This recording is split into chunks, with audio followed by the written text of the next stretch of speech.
Hello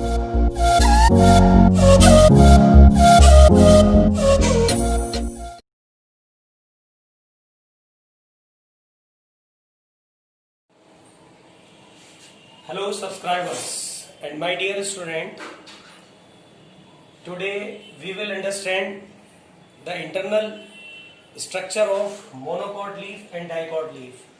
This is the internal structure of monocot leaf. We are finding here monocot leaf, example is sugarcane and maize. So firstly, anatomical structure of monocot leaf we will understand. This leaf is identified by this type of venation. This type of venation is known as parallel venation. If we see the veins of this leaf, then we will find in a parallel manner such types of veins are present. This is monocot leaf. Now dicot leaf, it is very easy to identify if we are finding the venation of leaf in this manner. Now this is known as reticulate. This is known as reticulate venation. So this leaf can be identified externally. Okay, so very simple idea I have given to you, that identification for monocot leaf, it has parallel venation. This venation is called parallel. And for the identification of dicot leaf, it is very easy to identify, then it contains the reticulate venation. Okay, now let us understand the internal structure of monocot leaf and dicot leaf. Now see this. This is the section under the microscope of monocot leaf. We are finding here this is the upper epidermis layer. Now this is lower epidermis layer. In this upper and lower epidermis, it is containing the bulliform cells. These are bulliform cells and these are mesophyll cells. Mesophyll cells we are finding here, mesophyll cell, and now this is xylem and phloem. Okay, so now mesophyll cells, we understood about the mesophyll cell in earlier video. The cells which are present between the two stomata known as mesophyll cell. Mesophyll cell is like a ground tissue. Okay, so we already know that mesophyll cells are of two types, palisade and spongy. So what we are seeing in this structure, in monocot leaf, mesophyll cells are not differentiated into palisade and spongy. These are mesophyll cells and they are not divided into palisade and spongy. Okay, so now this is the monocot leaf structure. But in this dicot leaf, we are finding here, these are the mesophyll cells, and mesophyll cells are differentiated here, palisade and spongy. In dicot leaf, you are seeing here that palisade leaves are closely packed. You are seeing this is closely packed, and spongy cells are loosely packed. That's why the dicot leaf upper surface is hard and lower surface is soft. Okay, so it is happening due to the palisade cells. In dicot leaf, palisade cells are closely packed. That's why upper surface looks hard in dicot leaf, and the spongy cells are loosely packed. That's why lower surface of dicot leaf becomes soft because of loosely packed spongy cells are here. So in dicot leaf, mesophyll cells are differentiated in two types of cell, palisade and spongy. Okay, so now this is the internal structure of monocot leaf. Now this is internal structure of dicot leaf. In this you are seeing here, this is upper epidermis, these are palisade cells and these are spongy cells. Now this is the bundle sheet and now xylem and phloem. Okay, so now let us understand the differences between the monocot and dicot leaf. Okay, now see this, bulliform cells are present. In this you are finding here bulliform cells are present, but in dicot leaf we are finding here bulliform cells are absent. तो अभी हमने देखा यहाँ bulliform sales monocot leaf के अंदर दिखाई दे रही हैं, यहाँ बुलिफॉर्म सेल्स एब्सेंट है. तो बुलिफॉर्म सेल्स जो होती हैं इनका फंक्शन क्या होता है? It is helpful in maintaining the turgor pressure of leaves. Mostly we observe that a bulliform cells maintains the turgor pressure in the leaf on the behalf because of देखिए मैं आपको ये बता दूं, जैसे ये गन्ने की पत्ती है, तो हम देखते हैं गन्ने की पत्ती कभी ऐसे होती है, कभी इस तरीके से होती है मुड़ी हुई, इस तरीके की भी मुड़ती हैं. तो ये टर्गर प्रेशर को की वजह से होती है. तो monocot leaf bulliform cells are helpful in controlling the turgor pressure. So bulliform cells यहाँ पर हैं जिसका काम है लीफ में ट्रिगर प्रेशर को मेंटेन करना। Now distinguish bulliform cells are present, यहाँ पर बुलिफॉर्म सेल्स आर एब्सेंट। दूसरा पॉइंट देखें, mesophyll cells are not differentiated. हम देख रहे हैं यहाँ पर मीजोफिल सेल जो है यहाँ पर डिफरेंशिएटेड नहीं है, ये सब मीजोफिल सेल है।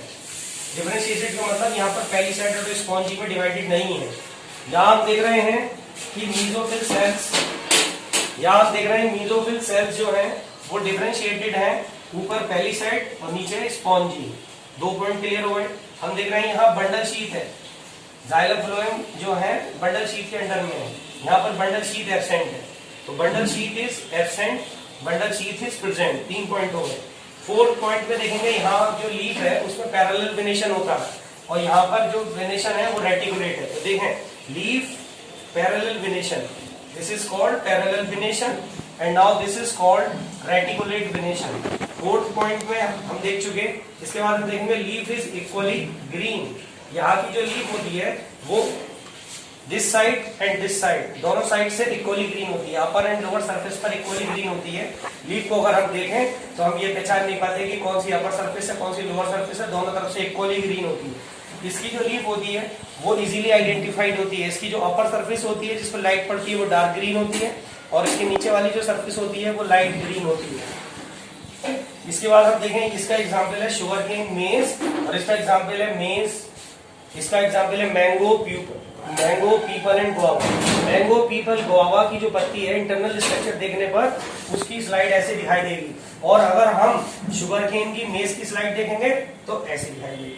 तो today we understood about the internal structure of monocot leaf and dicot leaf. Okay, देखें अब हम पढ़ेंगे मोनोकॉट स्टेम और डाइकॉट स्टेम।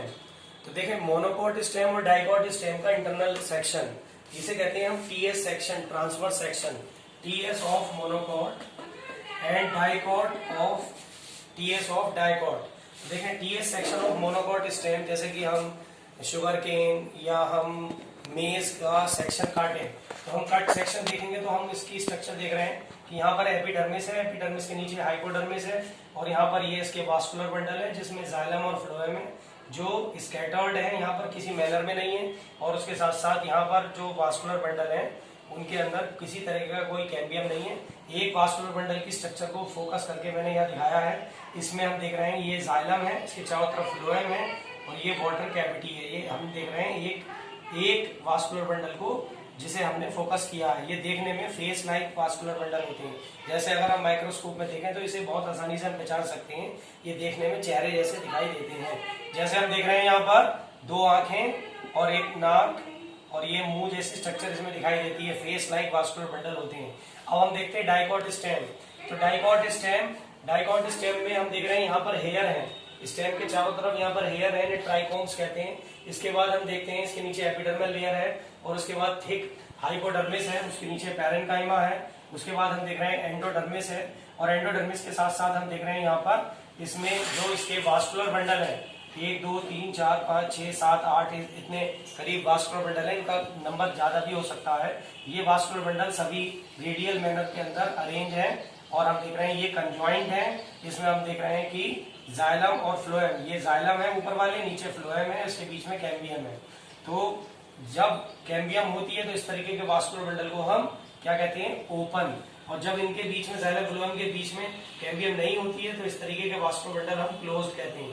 तो ये देखें ये दोनों सेक्शन हमारे सामने है, ये मोनोकॉट का, ये डाइकॉट का। इसमें हम देख रहे हैं इसमें पिथ जो सेंट्रल स्पेस होता है वो बिल्कुल नहीं होता, जिसके अंदर वास्कुलर बंडल चारों तरफ फैले हुए हैं।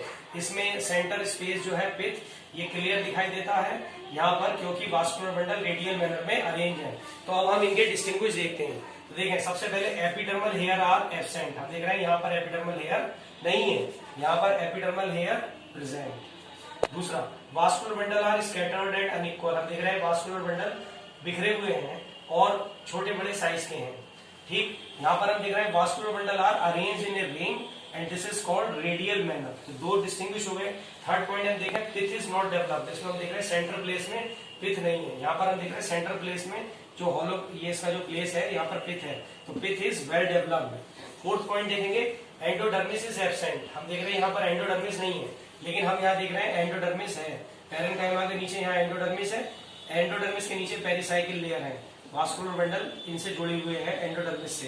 तो यहाँ पर एंडोडर्मिस है और यहाँ एंडोडर्मिस नहीं है। Cambium is absent. हम देख रहे हैं ये जो इसके वास्कुलर बंडल हैं इनके बीच में कोई कैम्बियम नहीं है, तो इसीलिए जब कैम्बियम नहीं है तो वास्कुलर बंडल आर क्लोज्ड। इनके वास्कुलर बंडल क्लोज्ड है। जाइलम और फ्लोएम के बीच में कोई कैम्बियम नहीं है, इसलिए इनके वास्कुलर बंडल क्लोज है।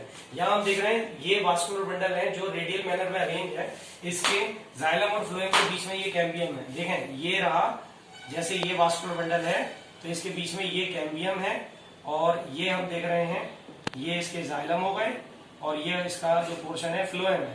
तो यहाँ पर वास्कुलर बंडल के बीच में कैम्बियम है, ये है कैम्बियम। तो जब कैम्बियम है तो वास्कुलर बंडल आर ओपन।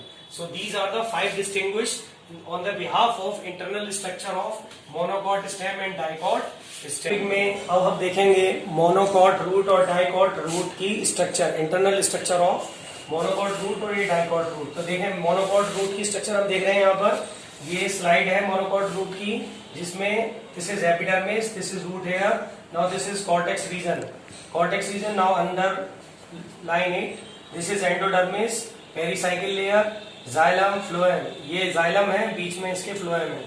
यहाँ पर हम देखते हैं डाइकॉट रूट की स्लाइड है, इसमें हम देखते हैं एपिडर्मिस है, यहाँ पर हेयर आ गए, ये कॉर्टेक्स रीजन है, यहाँ देख रहे हैं कॉर्टेक्स रीजन वेल डेवलप्ड है, यहाँ पर कॉर्टेक्स रीजन पुअरली डेवलप है, एंडोडर्मिस के नीचे पेरिसाइकिल लेयर है। उसके बाद हम देख रहे हैं ये वास्कुलर बंडल है, वास्कुलर बंडल में देखें ये जाइलम है, जाइलम दो तरीके के, प्रोटोजाइलम और metaxylem.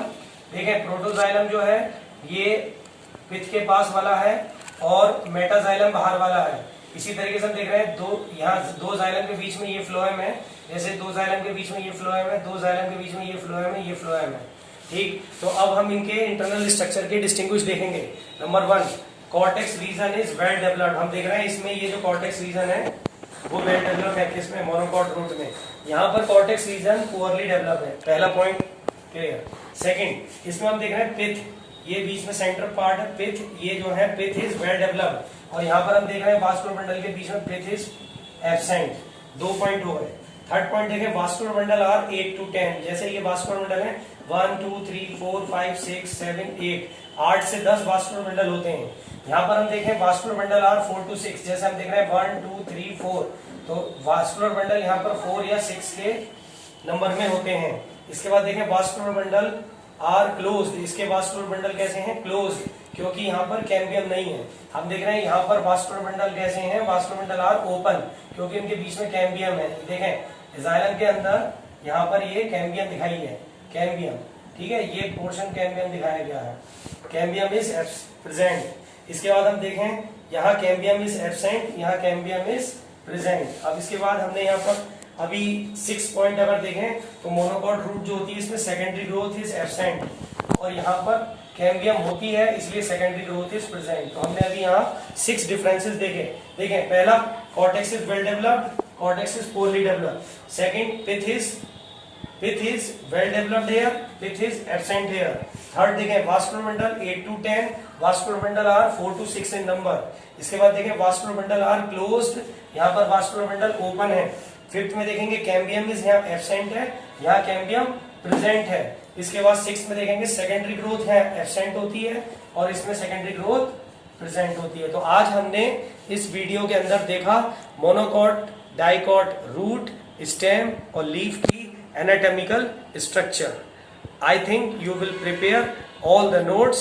Actually, these diagrams takes a lot of time, and you can see these diagram in your NCERT book also and a practical book also. This work is included a practical work also.